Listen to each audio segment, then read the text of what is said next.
Good afternoon. 예, 안녕하십니까, 여러분. 제 이름은 클라우디아 크로체티입니다. 예, 세계 직지 포럼 2021에 초대해 주셔서 감사합니다. 오늘 발표를 통해서 저는 중국에서 이탈리아 파브리아노까지의 페이퍼 로드에 대해서 말씀을 드리겠습니다. 방표를 넘길 수가 없습니다. 저는 현재 파브리아노의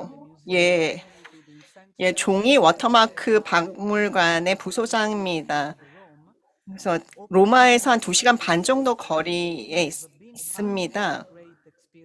그래서 저희는 이 파브리아노 지역은 25년 동안에 이 종이 재지와 관련된 많은 연구를 한 부분입니다. 저는 페루지아 대학에서 유럽 언어와 문화와 문헌을 공부했습니다. 그래서 저는 관련해서 많은 방송에 출연한 바가 있습니다.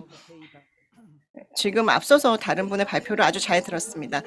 여러분들 아시다시피 종이라는 것은 인류를 통해서 저희가 많은 것을 할 수 있도록 해준 아주 귀중한 발명품입니다. 그래서 먼저 그러면은 종이가 만들어지기 전에 사람들은 어디에다 글과 기호를 썼을까요? 돌이 있습니다. 그리고 보시는 것처럼 많은 그런 성서와 관련된 것도 돌에 새겨졌습니다. 그리고 지금 보시는 것처럼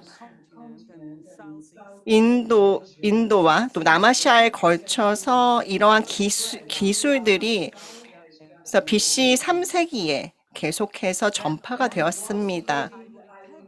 그럼 먼저 또 두 번째의 재료인 그 밀랍 코팅된 상아판을 보겠습니다. 지금 보시는 것처럼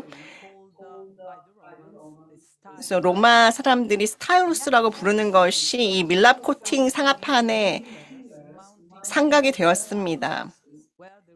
그리고 아세 보시는 것처럼 다른 재료들이 사용이 되었습니다. 그리고 많은 국가들의 법령이 이러한 재료에 상각이 되었습니다.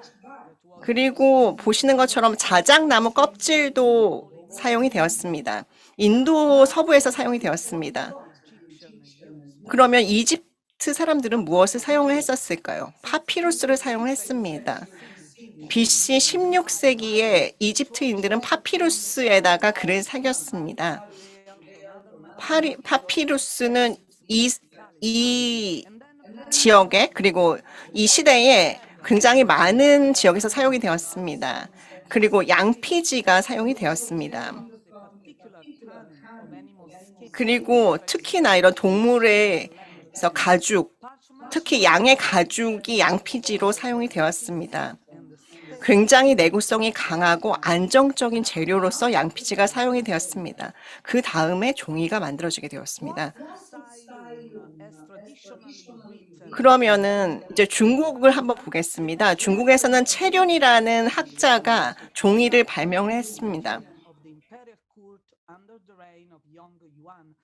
이때가 원시대였는데요. 영한 황제 아래에 이 채윤이라는 학자가 있었고 이 사람이 종이를 만들게 되었습니다. 이것이 서기로 따지면 서기 2세기입니다. 그래서 고고학자들이 발견한 내용에 따르면 이 원시대에 이미 중국에서는 종이가 만들어졌습니다. 그런데 이 체류는 굉장히 좀 저렴한 재료를 사용하게 되었습니다. 굉장히 대규모로 종이를 만들기 위해서 저렴한 재료를 사용할 수밖에 없었습니다. 지금 체륜이 사용했던 원재료들을 보겠습니다. 자작나무가 사용이 됐고요. 그래서 낡은 천이 사용이 되었고 어망도 사용이 되고 볏짚도 사용이 되고 대마의 대나무 줄기가 사용이 되었습니다. 이러한 원재료들이 오랜 기간 동안 중국에서 사용이 되었습니다. 그리고 이러한 재료를 통해서 재지가 제작이 되기 시작한 것입니다. 지금 보시는 것처럼 실제 제지 과정을 보여주는 것인데요. 이러한 재료로부터 종이 원료를 가지고 전체적으로 이 천을 피고 이것을 다시 망 위에 입혀서 이런 재지를 하게 되었습니다. 기존과 다르게 중간에 제작 과정이 진행이 되면서 대나무가 사용이 되게 되었습니다. 그리고 이것과 관련된 추가적인 재료도 사용이 되게 되었습니다. 사실 이러한 중국의 기술은 이후 수세기 동안 비밀로 감춰져 있었습니다. 이것이 일본에 전파된 것이 서기 7세기입니다. 담징이라는 승려에 의해서 일본에 전파가 되었습니다. 아마 이 즈음에 한국까지도 전달이 되었습니다. 여기에 지금 보시는 것처럼 왼쪽이 담초 스님이고요. 여기 세 분의 스님이 나와 있습니다. 그리고 그러니까 이 하나의 화면 안에 세 분의 사람이 있는 것입니다. 그래서 미나부타 박물관에 가면은 7세기에 일본으로 전파된 종이 관련 제지 과정이 전시가 되어 있습니다. 그러면 아시아의 제지, 그러니까 종이가 가지고 있는 특징을 보겠습니다. 굉장히 가볍고 부드럽고 지금 보시는 것처럼 쉽게 접을 수가 있습니다. 굉장히 부드럽습니다. 그래서 유연하기 때문에 아주 쉽게 접을 수가 있었고 뭔가 줄이 가지 않으면서도 접는 것이 가능했습니다. 그리고 흡수율도 높았습니다. 그러면은 이제 우리는 아시아가 아니라 서양으로 가보겠습니다. 지금 서기 8세기입니다. 이제 종이는 중앙아시아에 다다르게 되었고 더 나아가 페르시아에 다다르게 되었습니다. 우리가 알고 있는 실크로드를 통해서 상인들이 이용하던 실크로드를 통해서 중앙아시아를 거쳐서 종이가 전파되었습니다. 중국의 경우는 당나라였기 때문에 이 시대에는 굉장히 활발한 상업활동과 무역활동이 벌어졌습니다. 그래서 크게 동양과 서양의 문명, 그러니까 로마와 중국, 그러니까 이탈리아와 중국의 두 문명이 굉장히 활발하게 교류를 한 시기입니다. 그래서 이 8세기 동안에 이 제지 기술이라는 것이 유럽에 전달되게 되었습니다.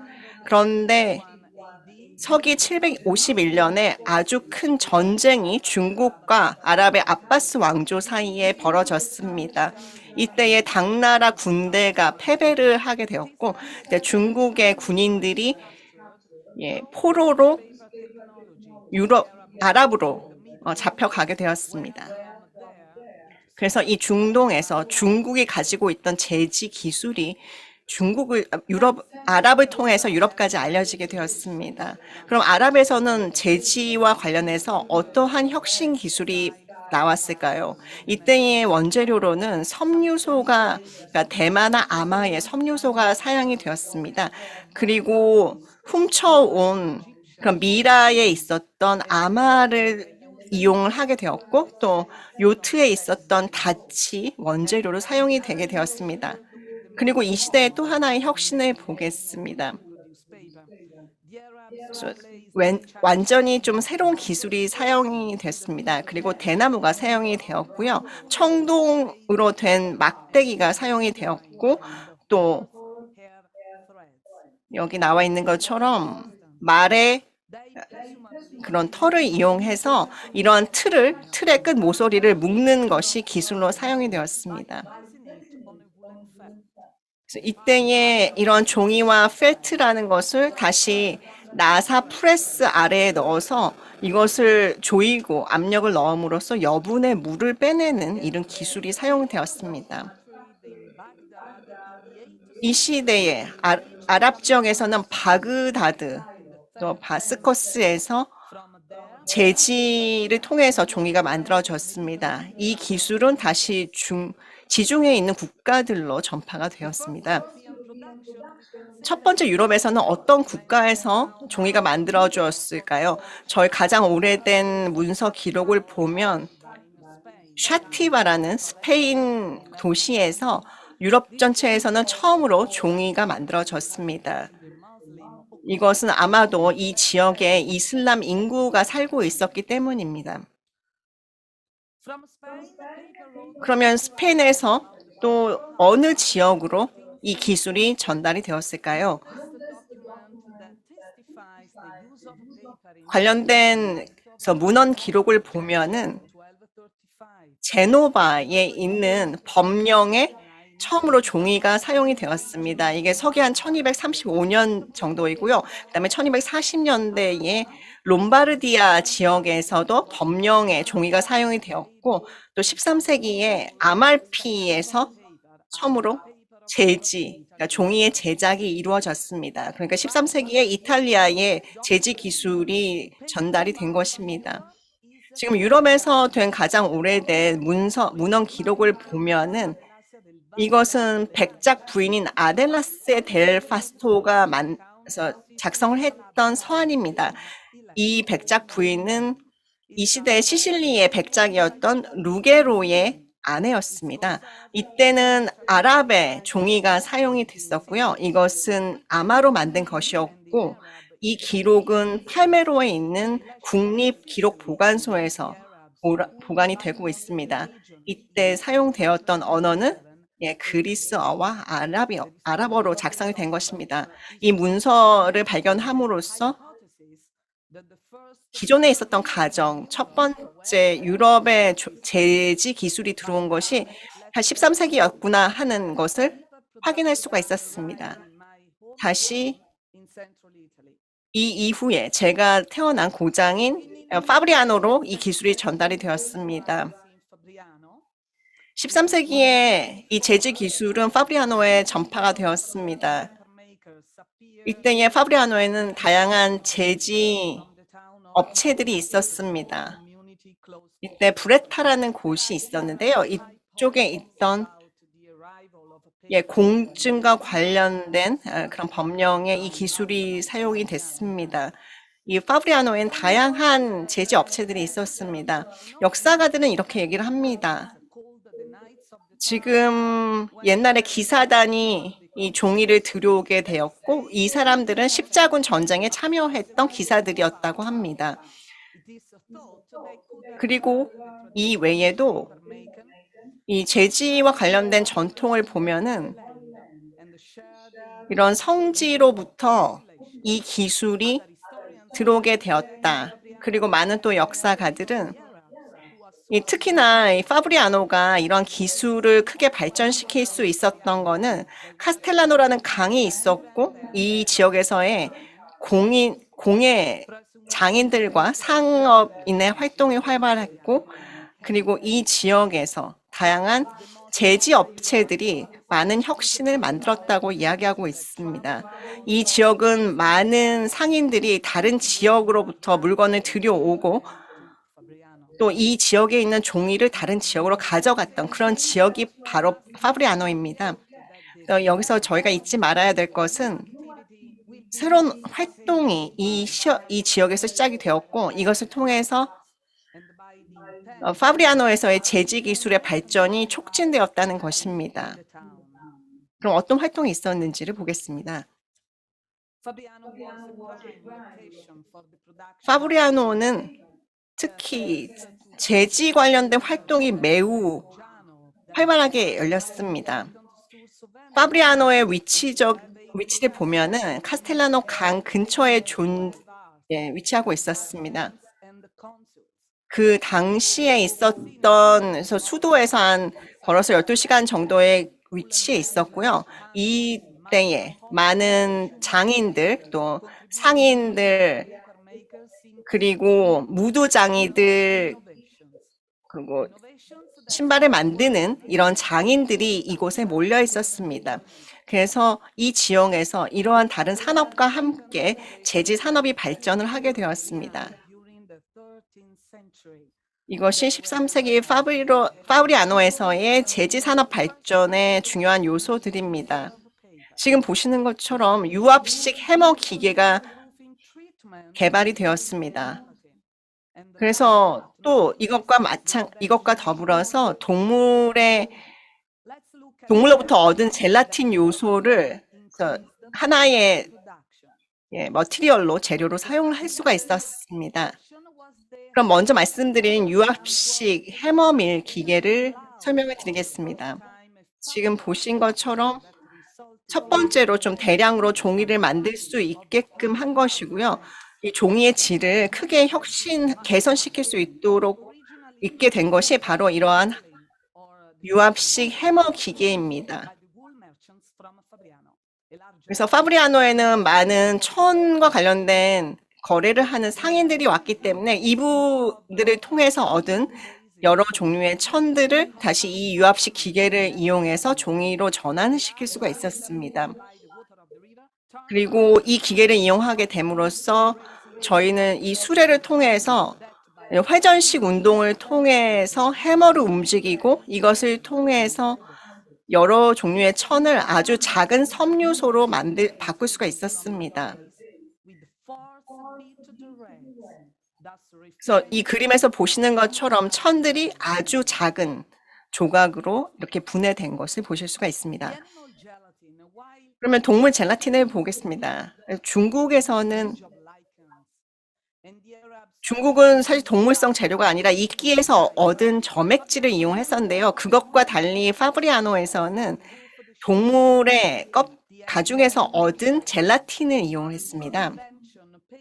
이러한 발명을 통해서 종이의 내구성이 높아지고 박테리아에 대해서도 내성을 갖게 됐었고요. 종이의 수명이 훨씬 길어지게 되었습니다. 1231년에 제작된 종이들을 보면은 이 기술이 얼마나 중요한 것인지가 다 잘 나와 있었습니다. 데콜라로라는 작업이 있습니다. 이것이 이 섬유소의 내구성을 더 높여주는 기술이었습니다. 그래서 이제 이렇게 제작된 종이는 굉장히 큰 내구성을 갖게 되었습니다. 그 다음에 워터마크라는 중요 기술을 보겠습니다. 워터마크라는 것은 철사망을 통해서 종이 위에 자국을 남기는 것입니다. 이때의 이런 철망이라는 것은 구리와 동과 또 독일에서 수입된 은사가 이용이 되었고요. 이래서 저희가 지금 보시는 것처럼 양각으로 워터마크를 종이 위에 새기게 됩니다. 이것은 14세기의 유럽 전체에 있어서 이 워터마크라는 것은 많은 제지업체에게 있어서 가장 중요한 상표로 사용이 되겠습니다. 유럽은 트락타투스라는 사람이 있었는데요. 지금 보시는 것처럼 관련된 문헌에 보면은 이 파브리아노의 워터마크라는 것이 가장 양질의 어떤 상표로서 많은 지역에까지 전파가 되었다고 나와 있습니다. 저희가 이 14세기에 이렇게 양질의 워터마크를 파브리아노에서 만들 수가 있었습니다. 그 다음에 지금 보시는 것은 종기 브라더의 사진입니다. 종기 형제의 사진입니다. 아우렐리 종기와 아우구스토 종기 형제입니다. 19세기의 두 사람으로서 1800개 이상의 워터마크가 파브리아노에 있는 기록 보관소에서 발견이 되었습니다. 그래서 이 소장품들을 보면은 이것이 모두 1900년대에 파리에 있었던 만국 박람회에 전시가 되었고 전 세계에서는 이것이 굉장히 고유한 워터마크라는 그런 인정을 받을 수가 있었습니다. 가장 오래된 워터마크를 보겠습니다. 이것을 보면은 1231년에 만들어졌고 그리고 지금 5개의 별이 있는 것도 있었고요. 아니면은 동물의 모양도 있었고요. 이런 워터마크를 미켈란젤로나 라파엘라 같은 화가들이 사용을 했었습니다. 그러니까 그들의 그림을 이 종이 위에 그리고 거기 위에 워터마크가 새겨진 것입니다. 고유의 상징으로 새겨진 것입니다. 이러한 다양한 소장품들이 예, 제가 근무하고 있는 이 종이 워터마크 박물관에 오시면 보실 수가 있습니다. 그러면 파브리아노 종이 워터마크 박물관을 조금 더 말씀을 드리겠습니다. 지금 보시는 것처럼 이 당시의 기술을 보면은 특히나 파브리아노의 제조업체들은 처음에 천을 그 선정하는 과정부터 굉장한 주의를 기울였습니다. 그래서 이렇게 엄선된 천을 가지고 제지 과정을 시작을 했었는데요. 지금 보시는 것처럼 수작업으로 들어가는 부분들이 있습니다. 지금 보시면은 목재로 된 틀 위에 종이를 올리는 게 나와 있고요. 또 돌 절구에 나무 봉이로 천을 찢는 그러한 과정도 포함이 되어 있습니다. 이렇게 해서 다시 이런 나사 프레스 아래에 이 천과 펠트를 넣고 전체적으로 이 종이를 편 다음에 이렇게 제작된 것을 지금 사진에서 오른쪽에 보시는 거에서 이러한 선반에다가 걸어서 말리게 됩니다. 이것은 기존 방법과 비교했을 때 훨씬 효율적으로 제지하는 과정입니다. 여러분들이 생각하시는 이런 기술이 이미 이렇게 오래전에 이미 도입이 된 것입니다. 그러면 이제 피에트로 밀리아니를 보시겠습니다. 이 피에트로 밀리아니는 파브리아노에서 이 재질을 처음으로 산업으로 도입한 분입니다. 1782년에 제지 공장을 파브리아노에서 설립을 하셨습니다. 이름은 피에트로 밀리아니입니다. 이분은 제지업의 선두주자로 알려져 있습니다. 지금 저희가 생각하는 근대적인 제지업체를 만드신 곳입니다. 그래서 말씀드렸던 그런 철사망을 이용을 했었고요. 다양한 재료로 종이를 제작을 했습니다. 필론이라고 이때 제지를 하다 보면은 조금 불량한 어떤 부분들이 만들어졌었는데요. 이것을 좀 더 양질의 종이 재질을 위해서 이런 필로니를 제거시켜야 되는 니즈가 있었고, 그래서 새로운 이런 와이어 메쉬를 이용을 해서 철망을 이용을 해서 이런 필론이라는 불량 부분을 제거할 수가 있었습니다.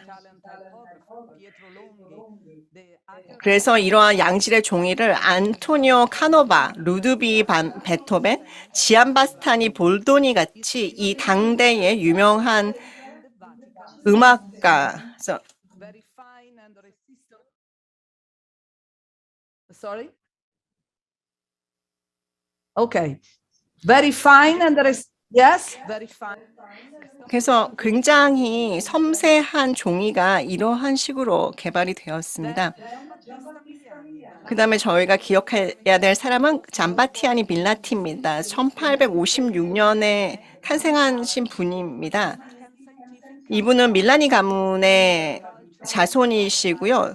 다양한 부분에 있어서 소양을 갖추신 분이었습니다. 정치인이기도 했기 때문에 파브리아노 시장을 맡았던 적도 있습니다. 이 짐바스티안 밀라니는 워터마크 페이퍼로 유명했습니다. 왜냐하면 이 종이가 실제 은행에서 사용하는 지폐에 사용이 되었습니다. 이분은 화학에도 조예가 깊었던 분이고, 그래서 전자 주조법으로 이 지폐를 만들었고, 지폐에 사용되는 워터마크를 만들었습니다. 이 워터마크를 통해서 은행에서 만드는 지폐가 굉장히 보안이 강한 기능을 갖고 됐습니다. 이러한 개발로 인해서 파리에서 1900년도에 개최된 만국 박람회에서 금상을 수상하기도 하셨습니다. 이 워터마크라는 것은 굉장히 중요한 기술인 것이죠. 지금 보시는 것처럼 카루스코 워터마크가 있습니다. 그 다음에 갈바닉 바프로나 카로스 쿠로 워터마크입니다. 그래서 양각으로 만든 걸 보실 수가 있습니다. 말씀드렸던 철사 메쉬가 사용이 되었습니다. 지금 보시는 것처럼 이런 식으로 작성이 됐습니다. 점점 더 많이 이 기술을 도입을 함으로써 점점 더 많은 종이에 워터마크를 새길 수가 있었습니다. 그래서 어떤 두께, 이렇게 아주 섬세하게 나올 수 있는 걸 키아로스쿠로 효과라고 말을 합니다. 지금 보시는 것처럼 아주 유명한 17세기 화가가 그린 그림인데요. 이 안에도 워터마크가 종이에 새겨져 있습니다. 결국 15세기에 워터마크가 파브리아노에서 개발이 되었고 이것이 17세기까지 유럽의 전역에 퍼지게 되었습니다. 그럼 현재를 보겠습니다. 지금 여전히 파브리아노의 종이는 이탈리아에서만이 아니라 전 세계적으로 양질의 종이로 알려 있었습니다. 그래서 많은 켄 폴리라는 전 세계에서 유명한 스토리텔러도 이 파브리아노의 종이에 대해서 경의를 표한 적이 있습니다. 그래서 지금 이 켄 폴리는 그 저서가 있는데요. 그래서 불의 기둥이라는 책 속에서 이 파브리아노의 종이에 대한 이야기를 하고 있습니다. 그래서 저희 종이 워터 박물관은 현재에 한 해에 4만 명이 방문을 하십니다. 2014년에 파브리아노가 유네스코의 창의 도시로 선정이 되었습니다. 이 종이 워터마크 박물관은 보시는 것처럼 많은 아주 귀중한 소장품을 가지고 있을 뿐만 아니라 이런 소장품을 통해서 전 세계에서 가장 우수한 얇으면서도 견고한 종이를 갖고 있고 이러한 종이야말로 인간의 아이디어를 숨쉬게 하기 위해서 만든 최고의 창작물이라고 할 수 있는 것을 보관하고 있습니다. 예, 이것으로 제 발표를 마치겠습니다. 감사합니다. 예, 경청해 주셔서 감사합니다.